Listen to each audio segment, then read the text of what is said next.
Hello everyone, Jayas this side. Welcome back to my channel. We are meeting after a very long time और आज हम कुछ हटके कुछ नया करने वाले हैं। So she is my mom and she is an experienced and certified vastu expert and today we are going to play a small game of question and answers where I'll ask her questions and she'll reply me with a detailed answer that might help you in your daily life. It will be all about vastu, and she has her own channel named as Eternal Talks 05, and you'll get a link in the description. You can please refer to their channel, and that might help you very much in your life, so please go through it. And let's carry on with the questions. Hello mom. Hi. And so my first and the very bigger question is that how vastu, about all that vastu stuff and vastu शास्त्र, आपके mind में ये thought कब आया कि मैं इसके बारे में नॉलेज गेन करूँ या फिर अपने ऑडियंस को मैं हेल्प करूँ? यस, देखो, सभी की लाइफ में कुछ ना कुछ दिक्कतें आती है। किसी भी की लाइफ परफेक्ट नहीं चलती है। कभी हमें ऐसा लगता है कि कोई ऐसी इलनेस आ गई हमारी बॉडी में, तो हम डॉक्टर के पास जाते हैं, बहुत ही होप लेके जाते हैं कि अगर ये वेल नोन डॉक्टर है, इससे हम मिलेंगे तो हमारी प्रॉब्लम से उसका सॉल्यूशन हमें मिलेगा। इसी तरह से जब हमें फिनेंशियल तकलीफ़ें होती है या फिर हमें कुछ प्रोग्रेस नहीं मिलती है लाइफ में, ऐसी कुछ चीज़ें होती है या फिर ज़्यादा इलनेस बॉडी में बढ़ जाती है, तब हम एस्ट्रोलॉजर या फिर वास्तु कंसल्टेंट के पास जाते हैं। तब हमें, सभी लोग ऐसे नहीं होते हैं जो वास्तु और एस्ट्रो जिन्होंने सीखा है उसकी रिस्पेक्ट करते हो। कई लोग, बहुत ही मैंने देखा है कि आपको नॉलेज, राइट नॉलेज देने की बजाय आपको जस्ट एक कंसल्टेंसी चार्ज लेके वो आपको ये कुछ रेमेडीज़ दे देते हैं, जिससे आपकी लाइफ में सॉल्यूशन आने की बजाय और भी ज़्यादा दिक्कतें बढ़ जाती है। और वो जब फुलफिल नहीं होता है तो वो जो पर्सन है वो डिप्रेशन में आने लगता है कि मैंने इतने पैसे चार्ज किए, मैंने इतनी रेमेडीज़ की, फिर भी अब तक मुझे ये सॉल्यूशन नहीं मिल रहा है। तो ये सब चीज़ें हमने देखी, हमने महसूस की कहीं ना कहीं पे। देन आई रियलाइज़ कि मुझे वास्तु का नॉलेज तो था ही, बट मुझे बहुत ही डीप जाना था इसके अंदर। और मुझे कभी भी मैं किसी के घर पे जाती हूँ तो मुझे ना एक है कि मुझे केस स्टडी बहुत ही पसंद है। तो मैं, उनको पता नहीं होता है, बट कभी कभार मैं अपने कंपास से देख लेती हूँ कि ये डायरेक्शन राइट है, रॉन्ग है, उनको ये क्यों इतनी दिक्कत है, ये इसकी। अगर मैं किसी शॉप पे गई हूँ, कभी कैफ़े के लिए मैं कॉफ़ी पीने गई हूँ किसी कैफ़े में, तो मैं देखती हूँ कि इसकी कैफ़े चल क्यों नहीं रही है। अगर चल रही है तो इतने कस्टमर्स क्यों आ रहे हैं, क्यूरियोसिटी तो इतने कस्टमर्स क्यों आ रहे हैं, तो इसका एंट्रेंस कौन सा है, वो सामने वाला तो फ्री बैठा है, इसके वहाँ इतने क्यों कस्टमर्स आ रहे हैं।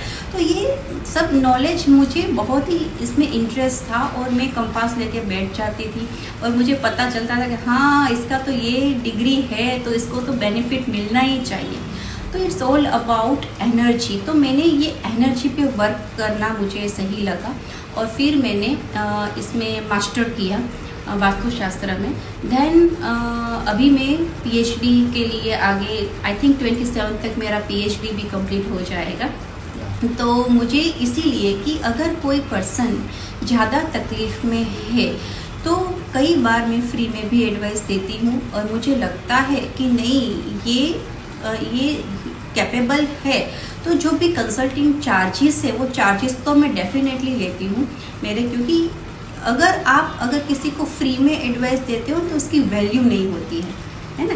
कोई भी आपको मेडिसिन फ्री में दे देगा तो आप एक बार सोचोगे कि ये मेडिसिन फ्री में दी है, मैं लूँ या न लूँ, है ना। अगर कोई डॉक्टर है, डॉक्टर अगर आपका 1000 कंसल्टिंग चार्ज लेगा ना, तो कंसल्टिंग चार्ज 1000 है, हाँ ये डॉक्टर सही है ना। ये एक माइंडसेट है, यस, एक माइंडसेट है ह्यूमन बीइंग का।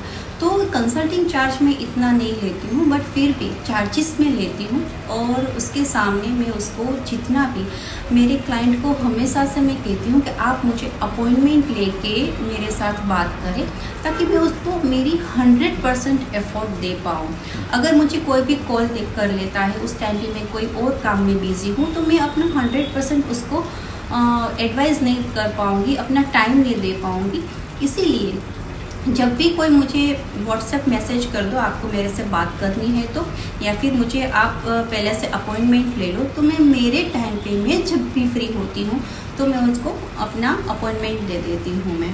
तो इसी तरह से मैंने मेरा वास्तु कंप्लीट किया, और अभी मैं जो भी मेरी इतने सालों से जो प्रैक्टिस है उसी से मैंने अभी मेरी चैनल पे जस्ट 5-6 मंथ से ही स्टार्ट की है। But thank you my all viewers कि जिन्होंने मुझे इतनी जल्दी इतना अच्छा रिस्पांस दिया, इतने सब्सक्राइबर्स बढ़ रहे हैं मेरी चैनल पे, और बहुत ही अच्छे कोई लोग हैं बहुत ही दिल से। देखो, हम जब दिल से किसी के हेल्प करते हैं ना, तो हमारे सराउंडेड भी ऐसे ही लोग हमें मिलते हैं जो आपके वर्क को अप्रिशिएट करें। तो मुझे भी ऐसे ही लोग मिलते हैं जो मेरे वर्क को, मेरी जो एफर्ट है उसको वो अप्रिशिएट करें। इसी तरह से मेरे ये वास्तु का सब स्टार्ट हुआ और मेरा ये आइडिया है। That's a very inspiring story and we wish you all the best for your PhD.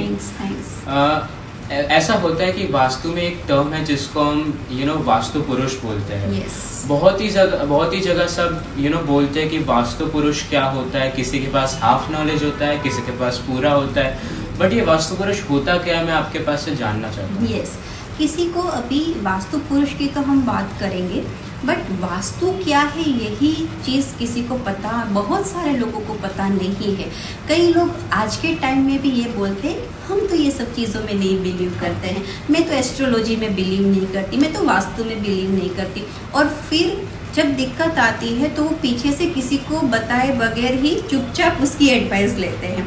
तो मैं ये कहती हूँ कि अगर ये हमारी धरोहर है, हमारे जो पुराणों में लिखा है, जो हमारा वैदिक वास्तु है, जो हमारी द्वारका नगरी है वो भी वास्तु के हिसाब से विश्वकर्मा ने बनाई थी, श्री कृष्ण की द्वारका नगरी। ठीक है, जो मंदिर है, सोमनाथ का मंदिर ले लो, क्योंकि मैंने बोला ना अभी कि मुझे केस स्टडी की बहुत ही हैबिट है, तो मैं ये सब चीज़ों पे केस स्टडी करती रहती हूँ अपनी। जैसे सोमनाथ का मंदिर हो गया, जैसे साउथ के बहुत सारे टेम्पल हो गए, वो सभी टेम्पल्स वास्तु के हिसाब से बने हुए हैं। और जो भगवान की जो प्रतिमा है वो भी वास्तु शास्त्र के हिसाब से स्थापित की जाती है। अभी क्यों की जाती है, वास्तु पुरुष क्या है? तो ये है कि जब भगवान शिव शंकर, हमारे देवों के देव महादेव, जब अंधकासुर नाम के राक्षस के साथ, डिमोन के साथ वो फाइट कर रहे थे, तब उसके बॉडी में से एक स्वेट का ड्रॉप पृथ्वी पर गिरा, और शिव शंकर, उसकी एनर्जी बहुत ही हाई है, पावरफुल एनर्जी है उसकी। तो आप सोचो कि उसका जो ड्रॉप है वो कितना पावरफुल होगा, उसकी एनर्जी क्या होगी, वो ड्रॉप की एनर्जी क्या होगी। तो वो ड्रॉप की एनर्जी इतनी अनस्टॉपेबल थी, इतनी अनकंट्रोलेबल थी कि उनको वहाँ पे कंट्रोल करना बहुत ही डिफ़िकल्ट था। वो ड्रॉप में से जो जन्म हुआ वो है वास्तु पुरुष। भगवान शिव शंकर के ड्रॉप में से जो जन्मे वो है वास्तु पुरुष। और वो इतने अनस्टॉपेबल थे कि उन्होंने भगवान जितने भी वहाँ पे डाइटिस थे, 33 करोड़ देवता जो हम बोलते हैं वहाँ पे उपस्थित थे, उन सभी के नाक में दम कर दिया था उन्होंने। फिर सब भगवान मिल के ब्रह्मा जी के पास गए और ब्रह्मा जी से पूछा कि इसको हम कंट्रोल कैसे करें, ये तो भगवान शिव शंकर का एक अंश है, इसके स्वेट में से ये गिरा है, इतना अनस्टॉपेबल है, इसको कंट्रोल कैसे करें। तब उन्होंने बोला कि भगवान शिव ने खुद वहाँ पे कहा कि आप इनको पृथ्वी की तरफ फेस करके उल्टा कर दो, और जितने भी डेइटीज यहाँ पे खड़े हैं वो जो वास्तु पुरुष है उसके बॉडी के अलग अलग पार्ट पे उसका स्थान ले लें। जब वो स्थान ले लेंगे तो वो वास्तु पुरुष से अपने आप कंट्रोल में आ जाएगा। तो इसी तरह सब भगवान ने मिलकर वास्तु पुरुष को पृथ्वी की तरफ फेस करके कर दिया। जब उसका फेस पृथ्वी तरफ हुआ तब उसका वास्तु पुरुष का हेड है वो नॉर्थ ईस्ट में आया, और उसके जो पैर है, आप वास्तु पुरुष की अगर फोटो देखोगे तो आपको पता चलेगा कि वो उल्टी पोजीशन में है। उसके जो पैर है वो इस तरह से है और वो आए साउथ वेस्ट में, और उसका हेड आया नॉर्थ ईस्ट डायरेक्शन में। तो अभी अलग अलग उसके बॉडी के पार्ट पे अलग अलग 45 डेइटीज़ ने वहाँ पे अपना स्थान लिया। 32 ने आउटर क्लोजर पे अपना स्थान लिया, बाकी के डेइटीज़ ने इनर क्लोजर पे स्थान लिया, और ब्रह्मा जी ने सेंटर में स्थान ले लिया। इसीलिए कहा जाता है कि आपके घर का ब्रह्म स्थान, centre of your house, always empty होना चाहिए, खाली होना चाहिए। वहाँ पे आप कोई भी वेट नहीं रख सकते हो। आप पृथ्वी से ये वास्तु के अकॉर्डिंग ले लो या फिर हमारे बॉडी के अकॉर्डिंग ले लो। हमारे बॉडी के सेंटर पॉइंट क्या है? तो हमारा बेली बटन, ठीक है। तो इसी तरह से जैसे हम हमारी बॉडी में अपने एलिमेंट को बैलेंस करते हैं, जैसे 7 चक्रास को बैलेंस करते हैं हम, या फिर हमारे बॉडी के कफ, पित्त एंड वात को बैलेंस करते हैं, जिससे हमारी बॉडी में इलनेस कम होती है। इसी तरह से सिमिलर वे में हमारे जो घर की एनर्जीज है, जिसमें अग्नि तत्व आ गया, वायु आ गया, ठीक है, जल तत्व आ गया, पृथ्वी आ गया, ठीक है, यस, ये जो अलग अलग एनर्जीज है, ठीक है, वो एनर्जी को अगर हम बैलेंस करके चलते हैं तो वो हमारे घर की पॉजिटिव ऑरा हमें वापस देती है। तो इसीलिए कहा गया कि जितने डायटीज अलग अलग स्थान पे, अलग अलग बॉडी के स्थान पे जहाँ पे खड़े थे, उसी के हिसाब से अगर हम कंस्ट्रक्शन करते हैं हमारे घर का, तो वो हमें पीस, ठीक है, हमारी लाइफ में प्रॉस्पेरिटी, हमारी लाइफ में एक स्टेबिलिटी, हमारी हेल्थ, वेल्थ, सभी में हमें उतना ही बेनिफिट दे जाता है। तो वास्तु पुरुष का ये जो तथ्य है जिससे लोग इग्नोर कर रहे हैं, बट ये बहुत ही इफेक्टिव है एनर्जी बैलेंस करना। जैसे एक एग्जांपल दूँ कि साउथ ईस्ट है, तो साउथ ईस्ट में भगवान अग्निदेव ने वहाँ पे अपनी स्थान लिया था वास्तु पुरुष को कंट्रोल करने के लिए। अग्निदेव ने वहाँ पे स्थान लिया साउथ ईस्ट में। फिर साउथ में स्थान लिया यमराज ने। तो साउथ ईस्ट वो क्या है? फायर एलिमेंट, ठीक है, वहाँ से एनर्जी फ्लो आती है। फिर साउथ क्या है? वो स्टेबिलिटी, यम का स्थान है वो, जिससे हमें एक क्रिएशन मिलता है, ठीक है। तो साउथ में यम का स्थान है, तो साउथ में अगर हम कई बार बोलते हैं कि ये मत रखो, वो मत रखो, बट साउथ है वो गिवर्स है। अगर आप अपनी लाइफ में डिसिप्लिन लाओगे, अगर आप अपनी लाइफ में एक रूटीन, अपना गोल सेट करोगे, तो साउथ आपको बहुत कुछ दे जाता है। कई लोग ये मिथ भी समझते हैं कि साउथ का डोर है वो हमेशा नेगेटिव इफेक्ट देता है। जी नहीं, सभी साउथ के डोर आपको नेगेटिव इफेक्ट्स नहीं देते हैं। वो कई बार अगर आपको साउथ का डोर वो पर्टिकुलर डायटीज के जो डिग्री है वहाँ पे अगर वो आ गया तो वो आपको मालामाल करके जाता है। तो ये है वास्तु पुरुष और उसकी इफेक्ट्स।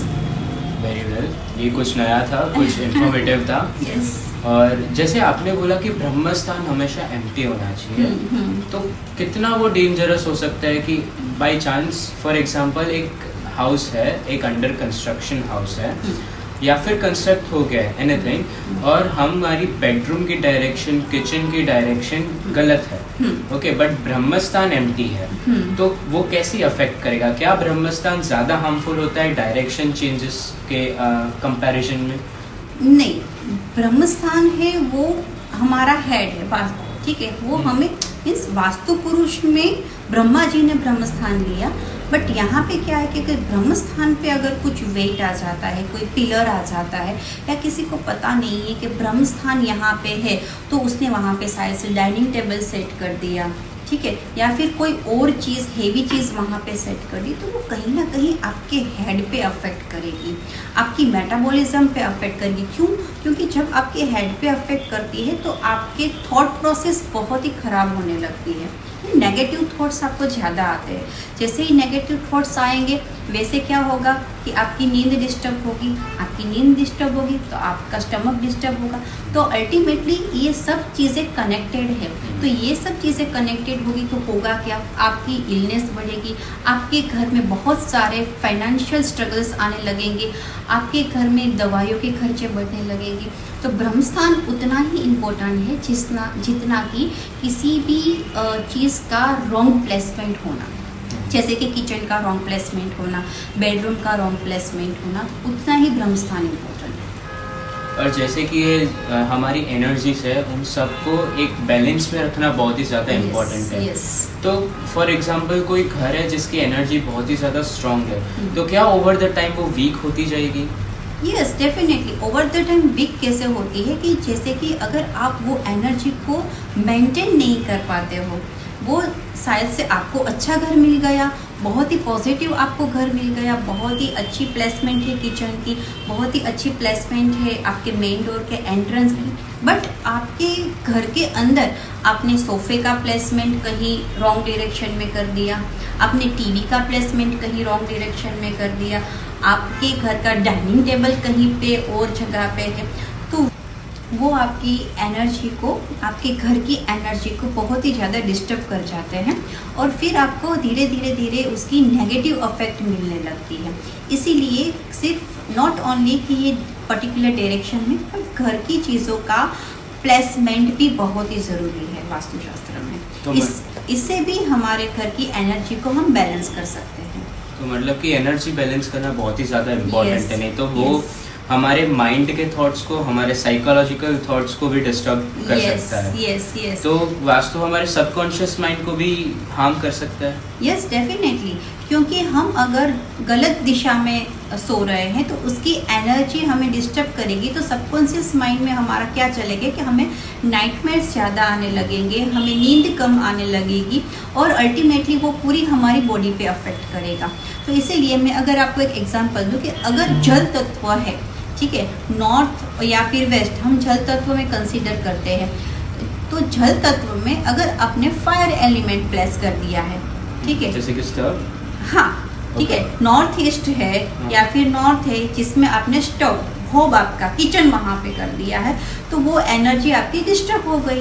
तो वही करना है। तो अभी किसी के केसेस में ऐसा नहीं होता कि वो नॉर्थ में से किचन है वो एक्चुअल डायरेक्शन में यानी कि साउथ ईस्ट में शिफ्ट कर पाए, तो हम क्या करते हैं वहाँ पे वास्तु रेमेडीज करते हैं। वो वहाँ पे कुछ ऐसी चीज़ें, हम कुछ ऐसी रेमेडीज वहाँ पे प्लेस करवाते हैं जिससे नॉर्थ की एनर्जी वहाँ पे उसकी बैलेंस हो जाए।